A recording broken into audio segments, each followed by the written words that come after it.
The price of Bitcoin has given us some new information which has changed a few scenarios on the 1 hourly time frame from the uptrend that we've got since the 21st of November.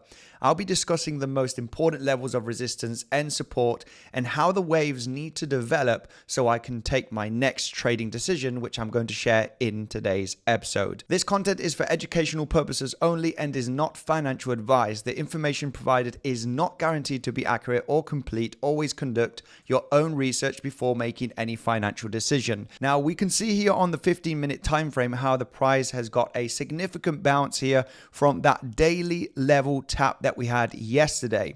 Whoever maintained a long position from here should be very, very happy. And we did get a significant rally throughout the last 24 hours.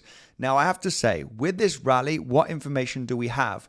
We do have a bearish case and a bullish case always, and I'm pretty neutral in this area. However, it is the next move that I will be looking for very, very carefully, the next trading opportunity. Now, throughout the last few days, it has been easier to detect the opportunities. Throughout a few days ago, we talked about a lower high in this formation was very, very likely. And this is what we talked about on one of the previous streams just at the FOMC interest rate decision and the FOMC meeting, where a lower high here in this region was very, very likely to happen based on the information that we had on the chart. Also, a few days ago, we were very much confident that the $94,200 highs were very likely to be hit after forming this formation right over here, where we ended up in a triangle and eventually a WXY, where we were looking for the price with higher probability to take out those local highs above 94,200. Now, we are going to be doing a live stream in the next 2-3 hours from this video update, and we'll be discussing the different internal movements for some potential day trading setups. However, on the higher time frame is what I want to discuss, okay, today on what patterns, what movements, what levels of resistance, thinking outside of the box, okay? We'll do the live stream to go into the lower time frame, but this is a higher time frame update to see what we could expect throughout the next coming days, all right? How the price action could develop and get out from this large range that we've had throughout the last 10 days, right? We have the highs and the lows. It's very, very rangy, and eventually we're going to have an attempt of moving outside of this range, right? Either to the upside or to the downside. The most important levels of resistance that we do have to the upside, look no further, is a weekly naked point of control and also naked point of control at 96.9K, as you can see here on the chart. Now, as you can see, this zone has some very good lower highs. We've got a big movement down throughout November here, a consolidation, next move down, consolidation, and move to the downside. These consolidation lower highs are very important to get a reaction and possibly a strong rejection. That's literally what happened in this zone right over here, as you can see. When you get some horizontal lines from these lower highs, they both got resistance, as you can see. So we consolidated at this range, pull back, consolidated at the range again, pull back down. Now, these ones right over here are also important because we have even some naked point of controls, 95.7, 96.9. This is an area that it looks pretty good after the combination of Elliott wave theory scenarios that I'm going to talk about now throughout the next coming minutes to take into consideration to get that reversal. That's in between 95.5 and 97K, okay? The levels of support that we need to take into consideration outside of this box is to the downside, okay? We do have this zone right over here, naked point of controls and a daily level from 87K all the way down to 86K. This area is very, very important to maintain this local bullish market structure. Now we're going to dive in through the Elliott wave structures, taking into consideration the level of resistance and support and what different patterns we could form throughout the next coming days. Before we move forward, I am in no new trading setup. The only trade that I still maintain is from this double bottom right over here, where we had a pretty nice entry. Okay, there was a high probability of getting a bounce in this region that we did explain on the Sunday stream. That's the only trade that I still maintain open, just in case we do get to 95, 96K, which is eventually at resistance where I want to take the rest of the profits. Guys, if you're interested in trading, Bluffin has some great deals and perks down below in the description, okay? Make sure to check them out. Great reward bonus here from the platform. And if you are interested, you do have the first link down below in the description, okay, to be eligible eventually for that bonus right over there. If you want to trade in a decentralized platform where you have full custody of your funds and you just connect your wallet, any wallet, MetaMask, Ledger, you have many different options. Velto is a great alternative. They do have the lowest fees out there, okay? Very competitive fees. They have 0% taker fee and 0.02 maker fee, guys. This is extremely low and it's a great decentralized platform, guys. You got the official link down below in the description. It's the second link, okay? Diving in through the Elliott wave scenarios, which are a little bit complex, of course, we need to talk about them. One of them is this one right over here. As we are squeezing in here, with the new information that we've had in the last few days, we can consider some kind of a triangle. And if we have a triangle in this case, we need to try and combine it with the previous waves to figure out what could be the evolution, right, of this momentum that could happen in the next few days. Well, we have this one right over here. This is a large WXY, okay, where we have a zigzag here in your wave Y, zigzag down in your wave X. You've developed your A wave, and now you're still inside of the B wave, which is forming a large triangle. A, B, C, D, and E. We would want to see one more higher low, and this is why this zone becomes very interesting, because we do have another triangle here and another WXY. Of course, the formation here would be a pullback, forming a higher low. The invalidation is $89,300, the lows that we had yesterday. We need to form a higher low in between 50% and the 7-8 Fibonacci area.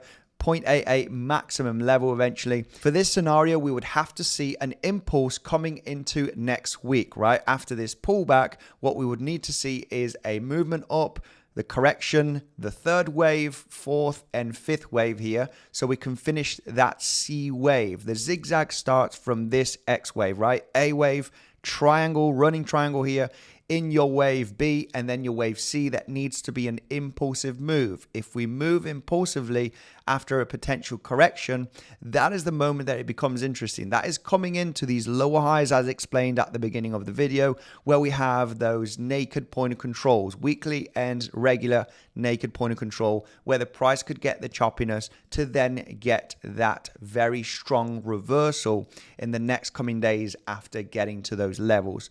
Something that we need to take into consideration, okay? You get the pullback, a higher low in this region. I'll explain the second option here, which is also very similar. It's in this triangle.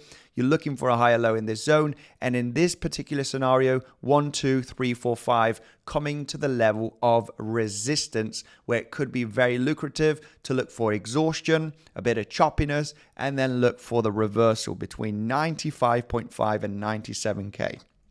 Other scenario that we do have available here on the 1 hourly time frame is looking at this scenario right over here, which is also a double zigzag. However, this one is a little bit more powerful and a little bit longer eventually, right? Where you are considering this to be the zigzag in your wave W, your running triangle right over here getting developed still. However, this is the same higher low from the previous WXY double zigzag. However, your wave X right now is the triangle instead of an A, B, and C, okay, to the upside in that zigzag, where your B wave is the triangle. In this case, your X is the triangle. Still forming a higher low, still this is the invalidation, and still looking for a movement to the upside to take out 94,400, which was the highs from the recent day. Now, that scenario, eventually what you would be looking at is, instead of forming the 5-wave move to the upside and then rolling down, which would be the previous WXY, where you are finishing here at round about 96 to 97K, this one gets a pullback, okay, and then gets another 5-wave move to the upside, forming a larger, okay, zigzag, right? We want to see that zigzag in W and another zigzag in wave Y once your X is finished. So that is still a possibility. The formation would be very similar, where you're looking for a 5-wave move to the upside. However, on one scenario, you finish 5 waves and you roll over. On the other scenario, you finish 5 waves, you correct, and you continue to the upside to go to higher prices. Other scenarios that I'm taking into consideration here is the contracting diagonal. Now, all of these scenarios, as you can see, they point out to hit $95,000 to $97,000, where there is a lot of resistance. We got the point of control. We do have these lower highs, okay, from this consolidation. As mentioned, these consolidations are very, very good. But we got resistance throughout the last couple of weeks here. As you can see, resistance and resistance. These lower highs are very, very good at $97,000 to get the reaction and a decent pullback of a few $1,000s, okay? This scenario right over here is a contracting diagonal, where you're looking for a zigzag in wave 1, zigzag down in wave 2, this zigzag in wave 3, and now you have zigzag in wave 4 to the downside. This can be counted as a zigzag down or a 5-wave impulse. This is why it's getting a bit tricky, because this recent movement to the downside does, can be counted as a 5-waver or a 3-waver. And you might think, well, give me a little bit of clarity here, because it's either a 3-waver or a 5-waver. With this high that was formed on Tuesday, the 9th of December, we got the movement down, potential flat here, right? There's a lower high in this region. So it's pretty clear this could either be a wave 1 and a wave 2, or it could be a wave A and a wave B. The problem sits with the recent move down from the highs that we had after the FOMC, okay? This is the problem about this movement, because there is a possibility of counting this 1, 2, 3, 4, and 5.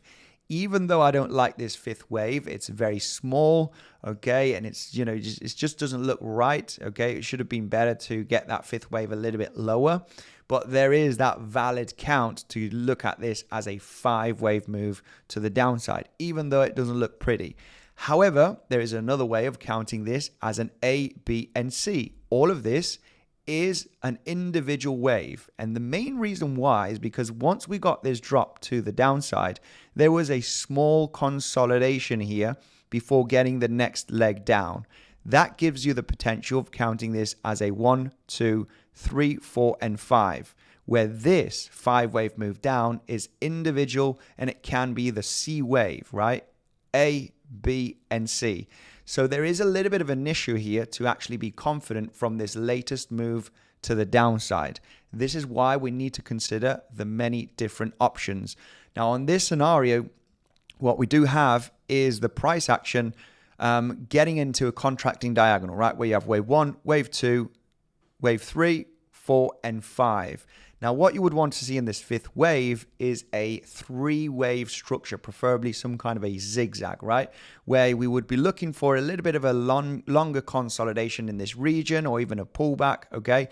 And then get the next leg to the upside, which we need to identify that 5-wave move to the upside, okay, in the 3rd wave, where we can very much speculate on that 5th wave that we are going to get resistance and look for the rollover. These are the most important levels that we need to take into consideration, and we need to detect the internal wave on the 15-minute time frame, that 5th wave, to get exhausted, which would be this one right over here. So as you can see, a lot of the scenarios point out that, yeah, if we do get to this region at 96 to 97K makes sense to get some kind of a pullback, right? There's the aggressive rollover, or on the other scenario that we mentioned, which is the 5-wave move to the upside, consolidation, and then another 5-wave move up, where you form that larger double zigzag scenario, right? Where your X wave is a triangle, as explained in the previous option. So this is the zone that I'm interested, right? There's zone, a very good area based on many Elliott wave scenarios at 96, 97, where we could be seeing that exhaustion and that pretty decent reversal of a few $1,000s, where I am looking to position myself into a short position. On the other side, most bullish case scenario, which has lower probability, we are looking at this movement to the downside to be a 5-waver. And as we were discussing throughout the last few days, the possibility here of an A, B, C flat. This is a running flat situation where the C wave does not take out the low of the A wave. Not extremely common, but they do happen once in a while, and we can take it into consideration. This eventually still holds lower probability, not only because of the running flat, which they are rare flats, okay, they don't happen too often. It's because of your second wave 2 is double the price action, okay, of time of your first wave 2.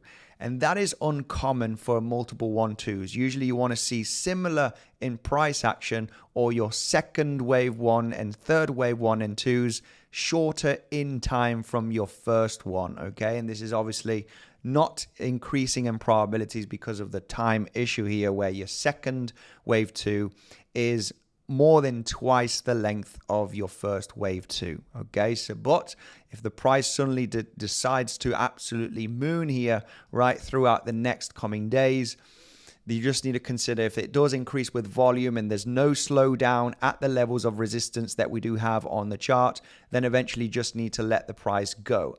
I'm not leaning on this scenario. It's just something that could happen, so we need to eventually cover it.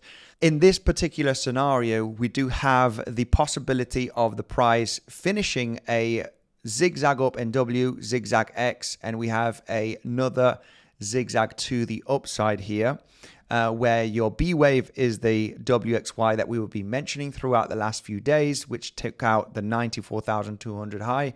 And this means that as this movement has the possibility of a 5-wave structure to the downside, what you're looking for here is a lower high, literally where we at, right? 61878 Fibonacci is the zone where you want to see that lower high. Your invalidation is the highs at $94,500.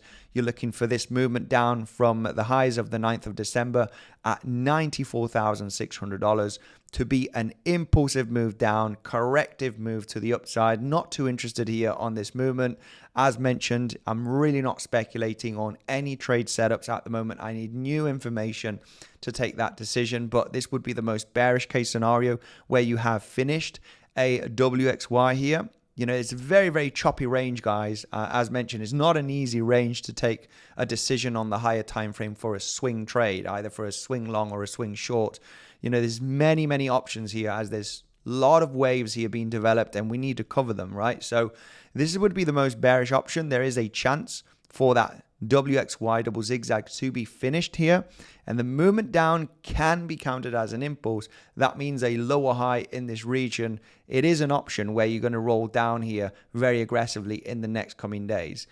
The invalidation is the highs at 94.6K. I have to say, you know, I'm a bit neutral in this zone. You know, for me, I'm not confident in saying that this is going to be a lower high and we're going to move to lower prices. I want to see new information, as mentioned, preferably the $95,000 to $97,000 range. Could be interesting for a decent rejection, so I'm just going to remain patiently if we do get up there for that short trade. Actually, also the triangle scenarios here, they look pretty interesting to detect that E wave, that higher low from the lows of yesterday. 89.5K is your invalidation, all right? And a higher low here is very much possible. It could be interesting if we do form a corrective move to the downside, very choppy and overlappy. We can get into a long position in this zone. Eventually, that information will be provided in between today and tomorrow, and that's something that we can discuss. So this, I do see long opportunities here. However, we need a very choppy and corrective structure, all right, throughout the next 1 to 2 days, which we can obviously speculate on the live stream later on. That is basically the Elliott wave scenarios that I'm looking at here for the moment, guys. Okay, most important region, 95 to 97K zone. The triangles are looking very lucrative as well. Eventually, if we do get a very, very choppy, overlappy pullback throughout today and tomorrow, it could be very interesting to speculate on a higher low here to get the pop out to get above 94,600, okay, which was the recent highs that we formed in the last few days. So there are some opportunities. However, I need a little bit of more information to be confident on my trading setups. Thank you, legends, for joining, and I'll see you in the live stream.